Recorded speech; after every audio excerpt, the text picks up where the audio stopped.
اور کچھ مفسرین کہتے ہیں کہ مٹی ڈالی تھی کہ اس مٹی میں کیا تھے، زندگی کے کچھ اثرات تھے، اور یا کچھ ایسی معمولی سی تو مٹی نہیں ہوگی، وہ ظاہر سی بات ہے، جبریل امین کے جو گھوڑا ہے اس کے قدموں کی جو مٹی ہے تو وہ اللہ کی مخلوق اتنی زبردست ہے اس کی پھر مٹی، تو وہ معمولی چیز تو نہیں ہوگی نا، تو پھر اس کی وجہ سے کیا اس میں سے کچھ آواز سی آتی تھی، تو اس وجہ سے کیا ہے یہ بڑی سی قوم گمراہ ہو گئی، آنکھوں کے سامنے بڑے بڑے معجزات تھے، پھر بھی کیا ہے گمراہ ہو گئی۔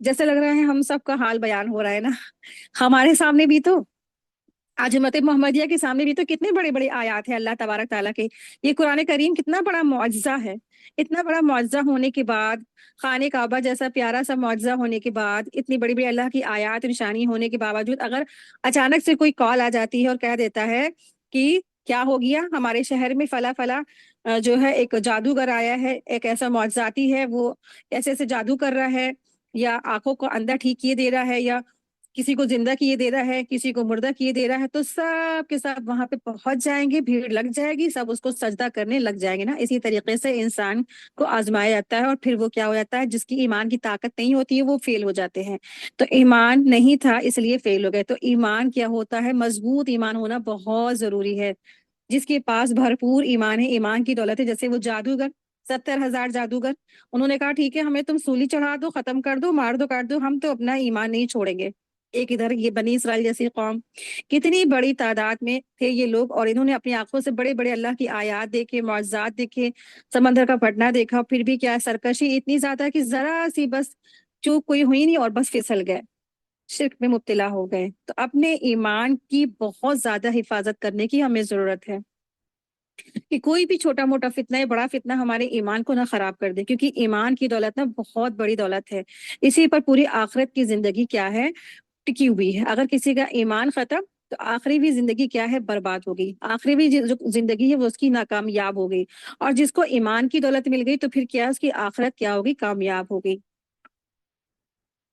آیت دیکھیے، آیت نمبر 97، کہا اچھا جا، دنیا کی زندگی میں تیری سزا یہ ہے کہ تو کہتا رہے کہ مجھے نہ چھونا، اور ایک اور بھی وعدہ تیرے ساتھ ہے جو تجھ سے ہرگز نہ ٹلے گا، اور اب تو اپنے اس معبود کو بھی دیکھ لینا جس کا اعتکاف کیے ہوئے تھا کہ ہم اسے جلا کر دریا میں ریزہ ریزہ کر کے اڑا دیں گے۔ تو موسیٰ علیہ السلام نے سامری کی زبانی تفصیلات سننے کے بعد اللہ تعالیٰ کے حکم سے اسے شہر بدر کر دیا، اور بنی اسرائیل کو حکم دیا کوئی آدمی بھی اس سے بات نہ کرے، اور ہر شخص اس سے قطع تعلق کر لے۔ اور ایک اور مفہوم یہ آتا کہ انہوں نے اسے اللہ تعالیٰ کا فیصلہ سنا دیا کہ اسے ہمیشہ کے لیے چھوت چھات کی بدترین بیماری لگ جائے، کیونکہ اب موسیٰ علیہ السلام اولو العزم پیغمبر تھے، انبیاء اپنی زبان سے کچھ بھی بات کہتے تھے، بد دعا کرتے تھے، وہ فوراً ہو جاتی تھی، اور وہ جب تک زندہ رہے گا، یعنی سامری جب تک زندہ رہے گا اس کا یہ حال ہوگا کہ کسی کو اپنے قریب نہیں آنے دے گا، اور ہر شخص اس سے کہے گا کہ میری قریب نہ آنا، یعنی وہ ہر شخص یہی کہے گا کہ میرے قریب نہ آنا، لا مساسا، لا مساسا، ٹھیک ہے، لا مساسا کا معنی کیا ہے کہ میرے قریب مت آنا، میرے قریب مت آنا، یا مجھے مت چھونا۔ تو یہ ہے اللہ تعالیٰ نے سامری پر لوگوں کی قربت کو حرام کر دیا، اور وہ جب بھی کسی کو چھوتا تھا تو دونوں کو شدید بخار آتا تھا، اس لیے کسی آدمی کو اپنے سے قریب ہوتے دیکھ کر بھاگ پڑتا تھا اور چیخنے لگتا تھا کہ میرے قریب نہ آنا، لا مساسا۔ چنانچہ وہ شہر سے نکل کر جنگلوں میں چلا گیا اور جانوروں کی سی زندگی گزارنے لگا، اور اس حال میں مر گیا۔ یہ دنیاوی سزا تھی اس کی، اور جو سامری کو اللہ تعالیٰ کی طرف سے جو سزا اور عذاب ملے گا آخرت میں، تو اس سے بھی کیا ہے، وہ بھی بہت زیادہ ہے، وقت مقرر ہے، لیکن اس کو وہاں پہ بھی آخرت میں بھی بڑے شدید سزا اور عذاب دیا جائے گا، جب وہ آئے گا اسے عذاب بھگتنا پڑے گا۔ تو یہ ہوتا ہے لوگوں کو گمراہ کرنے کا رزلٹ۔ تو سامری وہ شخص تھا جو خود تو گمراہ تھا ہی، خود تو جادوگر تھا ہی، خود منافق تھا ہی، اس نے لیکن اپنے ساتھ ساتھ اوروں کا بھی ایمان کیا کیا، خراب کیا۔ تو زبردست سزا ہے، دگنی چوگنی سزا ملی اس کو دنیا میں بھی، اور آخرت میں بھی اس کو کافی شدید سزا ملے گی۔ تو یہی ہوتا ہے کہ خود بھی انسان جب گمراہ ہوا، ساتھ ہی ساتھ اس نے ایک بڑی سی جماعت کو گمراہ کر دیا۔ تو کبھی بھی کوئی بھی بات آپ کو آتھینٹک نہیں معلوم ہے تو کسی کو بھی آپ مت مشورہ دیں، جب تک آپ کے سامنے قرآن کی آیات، دلیل، پروف، حدیث بالکل کلیئر نہیں ہے، تو لوگوں کو اسی طریقے سے اپنے بات منوانے کی وجہ سے، اپنی جھنڈا اونچا کرنے کی وجہ سے لوگوں کو غلط بات نہ پہنچائے۔ بہت زیادہ اس میں ہمارے لیے سبق ہے، اور خاص کر کے جو دین کا علم حاصل کرنے والے ہوتے ان کے لیے۔ تو اللہ تعالیٰ کی آیات کے ساتھ کبھی بھی انسان کو غلط مفہوم غلط معنی پہنا کر کے لوگوں کے بیچ میں نا انسان کو اس طریقے سے نہیں پہنچانے کی ضرورت ہے. ٹھیک ہے. تو اس طریقے سے جو اللہ تعالیٰ کی راہ سے اس نے روکا لوگوں کو شرک کروایا تو اس کی سزا اس کو کافی بڑی ملی. زندگی بھر اس نے کیا ہے زندگی بھر اس نے جانور کی طرح زندگی گزاری اور کیسی بدترین زندگی گزاری نا اس نے. آیت دیکھیے آیت نمبر 98. اصل بات یہی ہے کہ تم سب کا معبود برحق صرف اللہ ہی ہے. اس کے سوا کوئی پرستش کے قابل نہیں ہے. اس کا علم تمام چیزوں پر حاوی ہے. اسی طرح ہم تیرے سامنے پہلے کی گزری ہوئی وارداتیں بیان کر فرما رہے ہیں اور یقیناً ہم تجھے اپنے پاس سے نصیحت عطا فرما چکے ہیں. اس سے جو منہ پھیر لے گا وہ یقیناً قیامت کے دن اپنا بھاری بوجھ لاتے ہوئے ہوگا.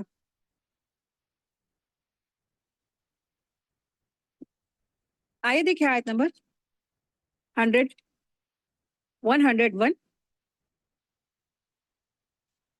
جس میں ہمیشہ رہے گا اور ان کے لیے قیامت کے دن بڑا بھاری بوجھ ہوگا جس دن سور پھونکا جائے گا اور گناہ گاروں کو ہم اس دن دہشت کی وجہ سے نیلی پیلی آنکھوں کے ساتھ گھیر لائیں گے.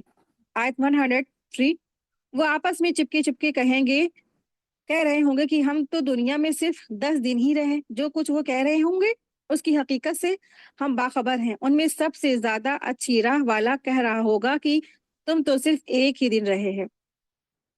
یعنی قیامت کے دن انسان کو دنیا کی زندگی بہت چھوٹی معلوم ہوئی ہوگی. جو آج اتنا لمبا وقت ہم گزار دیتے ہیں یوں ہی منٹوں میں. اور ایک تو بہت بڑا موبائل کا فتنہ ہے ہمارے سامنے موجود ہے جو سوشل میڈیا کا فتنہ ہے کہ ہاتھ میں لیتے ہی کے ساتھ ہی پورا 3-4 گھنٹے لگتا ہے بس 10 منٹ کے جیسے گزر گئے ہے نا. اور اکثر لوگوں کی زبان سے ہم نے کہتے ہوئے سنا کہ ہم بور ہو رہے ہیں سمجھ میں نہیں آتا ہم کیا کریں. بور ہونے کی زندگی ہے کہاں جو انسان بور ہوئے. اتنی لمبی جو چھوٹی سی زندگی اللہ نے دی ہے اس میں بہت کام کرنا ہے بہت کام کرنا. لیکن آخرت میں جب انسان اتنی زندگی لمبی گزار کے جائے گا نا 90 سال 95 سال 100 سال پھر بھی وہ کہے گا ہم تو دنیا میں رہے کہاں بس دن. تو اچھا جانکار والا جو شخص کہے گا نہیں نہیں تم تو بس دنیا میں ایک ہی دن رہے بس 10 دن بھی نہیں رہے. آیت 105 دیکھیں. وہ آپ سے پہاڑوں کی نسبت سوال کرتے تو آپ کہہ دیجئے کہ انہیں میرا رب ریزا ریزا کر کے اڑا دے گا. یعنی مشرکین مکہ کہتے تھے نا ان پہاڑوں کا کیا ہوگا یہ جو بڑے بڑے پہاڑ یہ کیا ہوں گے. تو اللہ سبحانہ وتعالیٰ فرما رہے کہہ دیجئے یہ قیامت جب قائم ہوگی تو یہ پہاڑ کیا ہو جائے گا جیسے کہ دھن کی ہوئی روئی کی طرح سے اندر سے جو بالکل کھوکھلی اور ہوا میں اڑ رہی ہوتی ہے. یا ریزا ریزا جیسے کہ باریک سا جیسے برادہ ہوتا ہے نا جیسے بالو دیکھیے آپ نے مورنگ دیکھی ہے چھوٹی چھوٹی جو کڑ ہوتے ہیں ایسے اڑا کے ہوا میں ختم. آیت 106 دیکھیں. اور زمین کو بالکل ہموار اور صاف میدان کر کے چھوڑے گا. یعنی اب یہاں سے قیامت کے بارے میں اللہ سبحانہ وتعالیٰ فرما رہی کہ قیامت کے دن کیسا منظر ہوگا اس کے بارے میں اللہ سبحانہ وتعالیٰ نے یہاں پہ اشارہ کیا ہے کہ قیامت والے دن جو زمین جو ہوگی بالکل سپاٹ صاف میدان ہو جائے گی. جو آج اتنے اونچی نیچی زمینیں ہیں پہاڑ ہیں درخت ہیں شجر ہے حجر ہیں آخرت میں کیا ہوگی زمین بالکل صاف چٹیل میدان. آیت 107 دیکھیں. جس میں نہ تو کہیں موڑ ہوگا اور نہ تو دیکھے گا کہ اونچ گچ. اور جس دن لوگ پکارنے والے کے پیچھے چلیں گے اور جس میں کوئی کجی نہ ہوگی اور اللہ رحمان کے سامنے تمام آوازیں پست ہو جائیں گی سوائے خسر پھسر کے تجھے کچھ بھی سنائی نہیں دے گی. اس دن سفارش کچھ کام نہیں آئے گی مگر جسے رحمان حکم دے اور اس کی بات کو پسند فرمائے. آیت 110 جو کچھ ان کے آگے پیچھے ہے اسے اللہ ہی جانتا ہے مخلوق کا علم اس پر حاوی نہیں ہو سکتا ہے. آیت 111 دیکھیں. تمام چہرے اس زندہ اور قائم دائم مدبر اللہ کے سامنے کمال عاجزی سے جھکے ہوئے ہوں گے. یقیناً وہ شخص برباد ہوا جس نے ظلم کو لاد لیا. تو وہ شخص کیا ہو گیا ختم ہو گیا برباد ہو گیا ہلاک ہوا جس نے ظلم کیا. ٹھیک ہے اس سے مراد یہ ہے جس نے دنیا میں کسی کے اوپر ظلم کیا وہ کیا ہو گیا برباد ہو گیا ختم ہو گیا. اسی لیے اللہ سبحانہ تعالیٰ نے نا ظلم کو حرام کر دیا ہے. اور قیامت کے دن اللہ تعالیٰ نے مکمل انصاف فرمائیں گے اور ہر جو صاحب حق ہے اس کا حق دلایا جائے گا. یہاں تک کہ اگر کسی جانور نے بھی کسی کو جانور کو سینگ ماری ہوگی یعنی کسی سینگ والی بکری نے کسی بغیر سینگ والی بکری کو پر سینگ ماری ہوگی ظلم کیا ہوگا تو اس کا بھی بدلہ دیا جائے گا دلایا جائے گا آخرت میں. اور پھر اس کے بعد سارے جانور مٹی ہو جائیں گے. یہ صحیح مسلم کی حدیث ہے. اس لیے نبی کریم صلی اللہ علیہ وسلم نے ارشاد فرمایا ہے کہ ہر صاحب حق کو اس کا حق دے دو ورنہ قیامت کے دن تمہیں دینا پڑے گا۔ آپ دیکھیں کہ اگر آج ہم کسی کا حق مارتے ہیں اور خدا نہ خواستہ اگر ہم آخرت میں کسی کو اس کا حق دینے بیٹھیں گے نا، تو آج کا دینا بہت معمولی ہے، بہت معمولی بنسبت اس کے کہ انسان آخرت میں کسی کو اس کا حق دے دے۔ کیا معلوم، ہو سکتا ہے کہ ساری نیکیاں ہی اس کے حق میں چلی جائیں۔ تو ہر ایک کا حق ادا کرے، خاص کر کے حقوق العباد، اور خاص کر کے والدین ہیں، شوہر ہیں، بچے ہیں، یا اپنے قریبی رشتہ دار ہیں، بھائی بہن ہیں، اولادیں ہیں، ان سب کے حقوق ادا کرتے رہیں، جو بھی ان کو ضرورت ہے اس کو پورا کرتے رہیں، حق تلفی نہ کریں کسی کی بھی۔ آیت دیکھیں، آیت نمبر 112، اور جو نیک عمل کرے اور ایماندار بھی ہو تو نہ اسے بے انصافی کا کھٹکا ہوگا اور نہ حق تلفی کا۔ اسی طرح ہم نے تجھے پر عربی قرآن نازل فرمایا ہے اور طرح طرح سے اس میں ڈر کا بیان سنایا ہے تاکہ لوگ پرہیزگار بن جائیں یا ان کے دل میں سوچ سمجھ پیدا کرے۔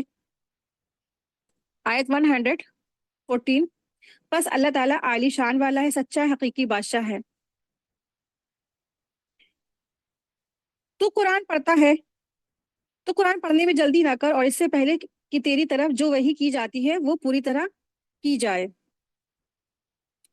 تو جبریل علیہ السلام جب وحی لے کر آتے تھے اور سناتے تھے تو نبی کریم صلی اللہ علیہ وسلم جلدی جلدی ساتھ ساتھ پڑھتے تھے، کہیں کچھ حصہ مس نہ ہو جائے، بھول نہ جائے۔ تو اللہ تعالیٰ نے اس سے منع فرما دیا اور تاکید کی کہ غور سے پہلے آپ سن لو، پہلے وحی کو اچھی طرح سن لو، پھر اس کو یاد کرنا اور دل میں بٹھا دینا پھر ہمارا کام ہے، یعنی اللہ تبارک تعالیٰ کا کام ہے۔ تو موسٹ امپورٹنٹ یہ ہے کہ علم حاصل کرنے کے لیے کہ سب سے پہلے غور سے سننے والا ہو۔ جتنا انسان غور سے سننے والا ہوگا اتنا ہی انسان اس کو ایبزورب کرنے والا ہوگا اور اتنا ہی انسان اس کو سمجھ میں آنے والا ہوگا۔ تو اللہ سبحانہ تعالیٰ نے فرمایا کہ تم پہلے اس کو غور سے سنا کرو۔ پھر اللہ سبحانہ تعالیٰ فرما رہے ہیں، ہاں یہ دعا کر کی پروردگار میرا علم بڑھا، وقل ربی زدنی علما، کہ اللہ تعالیٰ میرا علم بڑھا دے۔ تو اللہ تبارک تعالیٰ نے فرمایا ہے کہ یہ جو علم کی ذاتی کی یہ تم دعا کیا کرو۔ تو یہ رسول اللہ صلی اللہ علیہ وسلم کو دعا سکھائی گئی ہے، دیکھنے میں بالکل چھوٹی سی لیکن بہت پاورفل دعا ہے، اور اللہ تعالیٰ نے ذاتی علم کی دعا سکھائی ہے امت کو بھی اور رسول اللہ صلی اللہ علیہ وسلم کو بھی۔ تو علم سے مراد آپ سمجھ سکتے ہیں نا کہ کون سا علم ہے، قرآن اور سنت کا علم ہے اور حدیث کا علم ہے۔ تو مقصد اسی کو بنائیں، اور پھر کیا ہے، پھر اللہ کا فضل ہے کہ اللہ سے نیت رکھے کہ اللہ ہمیں قرآن اور حدیث کا علم آ جائے، لیکن ساتھ ساتھ اللہ کا فضل، اللہ تعالیٰ اس کو اتنا ذہن دے دے کہ ہو سکتا ہے دنیاوی اس کو علوم سارے کے سارے آ جائیں، ٹھیک ہے نا۔ تو نبی کریم صلی اللہ علیہ وسلم کو اس دعا کی تلقین فرما کر یہ حقیقت واضح کی گئی ہے کہ علم ایسا سمندر ہے جس کا کوئی کنارہ نہیں ہے، کوئی تھا نہیں ہے، اور انسان کو علم کے کسی بھی درجے پہ قناعت کر کے بیٹھنا نہیں چاہیے، یعنی کہ سیٹسفائی ہو کے بیٹھنا ہی نہیں چاہنا چاہیے کہ ہم نے بہت کر لیا، بلکہ ہر وقت علم میں ترقی کی کوشش اور دعا کرتے رہنا چاہیے۔ اس دعا میں یادداشت کی قوت کی بھی دعا شامل ہے اور معلومات کی ذاتی اور ان کی صحیح سمجھ کی بھی ساری دعا اس میں جامع دعا ہے، سب کچھ شامل ہے۔ تو دعا یہ رکھے یاد، پڑھتے رہے، اللہ سے دعا کرتے رہے۔ تو اس بارے میں ہم نے 2 دعائیں سیکھی، موسیٰ علیہ السلام والی دعا رب اشرح لی صدری والی، اور پھر یہ رسول اللہ صلی اللہ علیہ وسلم کو جو دعا سکھائی گئی ہے رب زدنی علما۔ آیت دیکھیں، آیت نمبر 115، ہم نے آدم کو پہلے ہی تاکید حکم دیا تھا کہ لیکن وہ بھول گیا اور ہم نے اس میں کوئی عزم نہیں پایا۔ اب یہاں آیت نمبر 115 سے آیت نمبر 123 تک آدم علیہ السلام اور ابلیس کے قصے کا ذکر ہو رہا ہے۔ آیت دیکھیں، آیت نمبر 116، اور جب ہم نے فرشتوں سے کہا کہ آدم علیہ السلام کو سجدہ کرو تو ابلیس کے سوا سب نے سجدہ کیا، اور ابلیس نے صاف انکار کر دیا۔ تو ہم نے کہا، اے آدم، یہ تیرا اور تیری بیوی کا دشمن ہے، ایسا نہ ہو کہ وہ تم دونوں کو جنت سے نکلوا دے کہ تم مصیبت میں پڑ جاؤ۔ یہاں تو تجھے یہ آرام ہے کہ نہ تو تم بھوکا ہوتے ہو، نہ تم بغیر لباس کے، اور نہ تو یہاں پیاسا ہوگا اور نہ ہی دھوپ سے تکلیف اٹھانا ہے۔ آیت 120 دیکھیں، لیکن شیطان نے اسے وسوسہ ڈالا، کہنے لگا کہ کیا میں تجھے دائمی زندگی کا درخت اور بادشاہت بتلاؤں کہ جو کبھی پرانی نہ ہوگی، یعنی کہ شیطان نے کیا لالچ دی تھی آدم علیہ السلام کو، ہمیشگی کی زندگی اور بادشاہت اور ملکیت کا، جو یہ اس نے لالچ دی تھی آدم علیہ السلام کو۔ آیت 121 دیکھیں، چنانچہ ان دونوں نے اس درخت سے کچھ کھا لیا، بس ان کے سطر کھل گئے اور بہشت کے پتے اپنے اوپر